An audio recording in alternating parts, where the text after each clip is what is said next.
Você vai ter que evoluir. O sucesso está aí dentro, ele tem que sair. Daí você tem que fazer isso ser externado.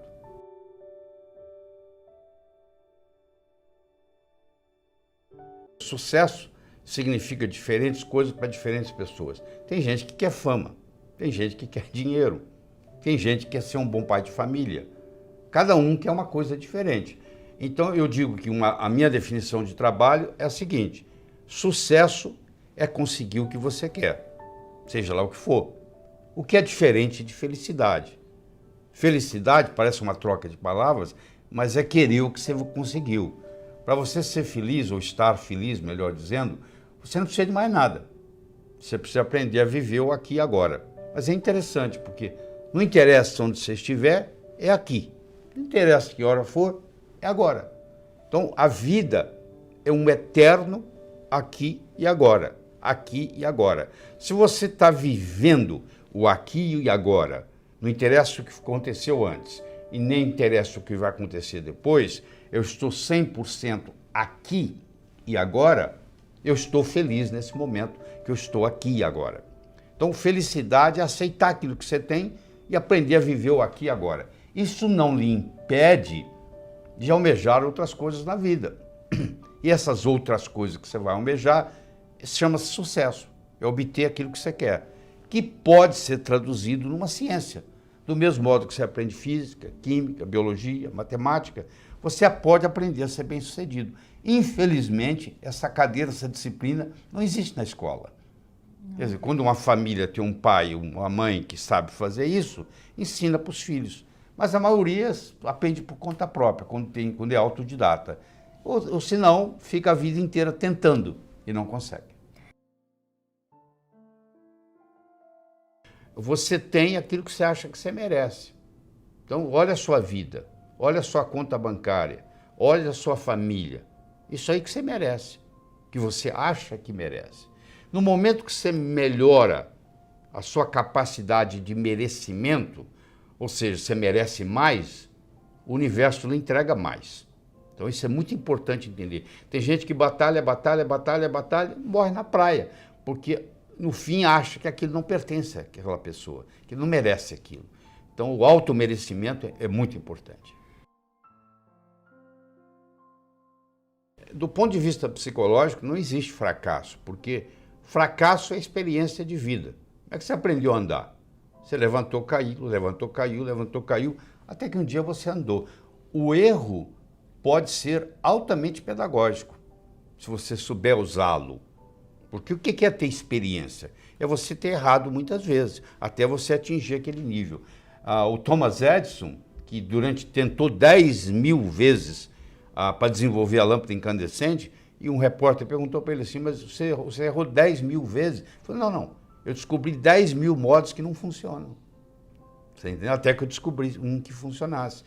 Para ele, cada um daqueles ele já era um a menos, que era para ser eliminado. Então, se você conseguir cair e levantar, o cair, o Nietzsche dizia, aquilo que não me mata, me fortalece. Então, você que está aí me assistindo, que passou por uma situação difícil, e se você sobrepujou isso e está aqui, isso deu para você uma experiência de vida muito grande. Então, aquilo que não lhe mata, ele fortalece. Você saiu daquela experiência, seja ela tão desagradável como foi, você saiu mais forte. Está preparado melhor para a vida. Né? Porque o que é experiência de vida? É você enfrentar a dificuldade, sobrepujá-la. Mas se você cai e fica caído, aí acabou a história. Um estudo, como eu disse, que toda aquela tecnologia, estudando profundamente o que Napoleão Hill levantou e etc., e eu cheguei à conclusão que, do mesmo modo que você não faz um bolo só com farinha, nem só com manteiga, nem só com ovos, cada um desses ingredientes é necessário, porém não suficiente, e eu criei o que eu chamo o bolo do sucesso, onde eu escolhi 6 ingredientes. O primeiro é você ter uma boa autoestima, que funciona como um termostato, nós podemos discutir isso depois. A segunda é a sua capacidade de se comunicar, que é fundamental, principalmente no mundo de hoje, onde a comunicação é talvez o mais importante de tudo no sucesso. Terceiro é a sua estabilidade, a sua capacidade estabelecer objetivos, criar estratégia, criar táticas para colocar aqueles objetivos e implementá-los. A sua atitude determina a sua altitude na vida, a sua dedicação ao trabalho e a sua ambição saudável. Então são 6 elementos. Ó. A boa autoestima, boa comunicação, saber estabelecer metas, ter uma atitude positiva, dedicação ao trabalho de uma forma inteligente e hoje melhor do que ontem, amanhã melhor do que hoje. O japonês chama de Kaizen, que é melhora contínua. A palavra Kaizen, no Japão, 1945, Hiroshima, Nagasaki, 40% do Japão destruído.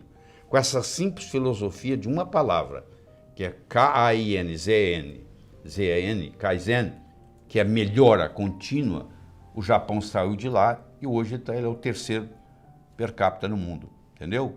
3º país mais desenvolvido do mundo, então, ou seja, está lá no pódio. Saiu de 40% destruído, é um arquipélago com mais de 3.000 ilhas, não é um continente, muito complicado, mas, no entanto, com a filosofia Kaizen, que é melhora contínua, que eu recomendo você adotar isso, eu adotei isso na minha vida, hoje é melhor do que ontem, amanhã é melhor do que hoje, ou seja, cada vez a próxima apresentação vai ser melhor que essa, é assim que a gente faz. Então, com isso aí, e aí você junta esses 6 ingredientes com a pitadinha do que eu chamo a diferença entre o profissional e o amador. O que difere o profissional do amador? Paciência e persistência. Porque o amador, se não der certo, ele chuta o pau da barraca. O profissional sabe que o amanhecer só vem depois da noite ter passado. Roma não foi construída em um dia. Então tem que ser de grão em grão a galinha enche o papo. Então tem que ser aos pouquinhos para chegar lá. Então eu coloco esses 6 ingredientes com paciência e persistência e o resultado só pode ser um: obter aquilo que você quer. O Einstein dizia que numa briga entre imaginação e conhecimento, a imaginação sempre ganha. Então, o que é imaginar? É visualizar. Então, é o chamado crer para ver. São Tomé dizia, eu preciso ver para crer. Eu acho que São Tomé estava enganado, desculpe. Porque, na realidade, você tem que crer para ver. Se o John Kennedy não acreditasse que, numa década, ele poderia colocar o homem na Lua, o homem não teria pisado na Lua. Se você for esperar alguém pisar na Lua, para você acreditar que é possível pisar na Lua, não vai ser você que vai chegar lá. Então, se você está esperando acontecer, é outra pessoa que vai realizar. Então, você tem que passar a crer para ver. Você inverte o processo de São Tomé. São Tomé é ver para quê, você é crer para ver. Então, quando eu me mudei para os Estados Unidos, a minha crença era de que em pelo menos 2 anos eu ia começar a dar aula para americanos de cardiologia. 8 meses que eu estava lá, eu fiz a minha primeira apresentação em Washington, D.C., no Distrito de Colômbia, para mais de 400 cardiologistas, entendeu? E eu acreditava naquilo, eu estava trabalhando para aquilo, e não levaram 2 anos. Em 8 meses eu estava fazendo isso. Agora, se eu falasse assim, eu não acredito que isso vai acontecer, isso nunca teria acontecido. Você entendeu? Então, essa história de crer para ver parece um jogo de palavras, mas não é não. Você que está aí me assistindo, o que você está segurando? Você fala, não acredito, isso é impossível. Impossível alguma coisa que ninguém faz, até que alguém faça. Entendeu? Se fosse assim, todos os recordes foram batidos. A princípio seriam impossíveis, né? E aí vem alguém e bate o recorde, né? E aí vem outro e bate aquele recorde, porque acredita que vai acontecer. Então, se você levar esse pensamento para você, eu vou partir do princípio de crer para ver. Eu vou ter o futuro não como uma expectativa, mas como uma possibilidade. O que quer dizer isso? Se eu tenho um futuro como uma expectativa e isso não acontece, eu fico frustrado. Se eu tenho o futuro como uma possibilidade e isso não acontece, foi apenas uma possibilidade, que não deu certo. Vamos ver da próxima. Então isso é muito importante, como que você vai estabelecer suas metas. Você vai estabelecer suas metas, eu não estou garantindo que você vai atingir os objetivos 100%.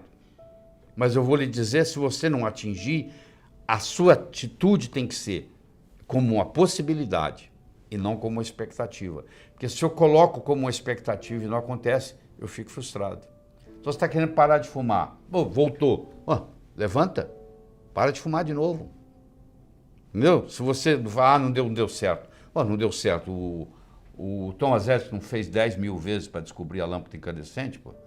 Ele testou 10 mil vezes material diferente até que ele descobriu um. Né? Então, levanta. Fizeram um estudo na Universidade de Yale, no estado de Connecticut, onde eles levaram estudantes para um campo e eles dividiram os estudantes em 3 grupos. Um grupo estava lá com um revólver dando tiro. O outro grupo estava lá mirando com a mão, imaginando que estava dando tiro. E o outro grupo ficava lá conversando fiado, pelo mesmo tempo. 20 minutos por dia, 5 vezes por semana, durante 6 semanas. 6 semanas depois, eles retestaram para ver quanto que eles tinham evoluído. Aqueles que usaram o revólver melhoraram 83%. Aqueles que usaram o dedo melhoraram 82%. E aqueles que ficaram lá conversando não melhoraram nada. Mostrando que o revólver era apenas um instrumento para manter a sua mente fixa. Você não precisaria do revólver, teoricamente. Você precisaria da imaginação. Pôr a imaginação para funcionar. Você entendeu? Mas isso não se aplica só lá. Aplica em tudo na vida. Você vai fazer vestibular, você tem que imaginar que você está lá fazendo a prova e indo bem. Porque senão, se você não fizer isso, você chega lá no dia e se amarela. Quantas pessoas não passam no vestibular porque deu nervoso na hora? O emocional é muito importante. Você quer ver? Eu vou provar para você isso aqui. Olha, eu vou pegar uma tábua de 40 centímetros de largura, de 12 metros de comprimento. Vou colocar ela num galpão, no chão. E vou pedir você que está aí nos assistindo para caminhar na tábua de uma extremidade para outra. Grandes coisas. A tábua está lá no chão, ela tem 40 centímetros, cabe bem o seu pé, 40 centímetros de largura. Você anda na tábua para lá, para cá, para lá, para cá. Eu vou pegar essa tábua, vou colocar entre 2 postes de 15 metros de altura e vou pedir você para ir de um lado para o outro. É a mesma tábua, tem a mesma largura, 40 centímetros, tem o mesmo comprimento, 12 metros. O que aconteceu agora? Você não andou nela lá no chão? Então, capacidade física para andar na tábua você tem, porque você andou lá no chão. Mas na hora que ela sobe, o que acontece? Entra um componente emocional. Eu vou escorregar, eu vou cair, eu vou machucar. Entra uma conversa dentro da sua cabeça, que nós chamamos de self-talk, e essa conversa, infelizmente, é uma conversa negativa. Ao invés de ser uma conversa assim, é igual estar no chão, pode ir que você vai se dar bem, não sei o quê. Só que não é assim. Ela vem, você vai escorregar, você vai cair. Aí você começa a tremer. Conclusão, de cada 10 pessoas, 9 não andam. Você entendeu? Estou te mostrando que não tem nada a ver com a parte física. Estou mostrando que tem a ver com o psicológico. Quando eu começo a trabalhar com a imaginação, com a visualização, eu vou me preparando para andar na tábua quando ela está lá em cima. Porque uma coisa é você fazer prova no cursinho, outra coisa é você ir para o Enem. O Enem, a tábua está lá em cima aquele dia. Então, você pode saber no cursinho, você faz a prova, tira 10. Você vai no Enem e você é reprovado, porque lá a tábua subiu. Tem a parte emocional. Mas isso não aplica só lá. Isso aplica em qualquer coisa na vida. Então, você saber controlar esse emocional faz toda a diferença.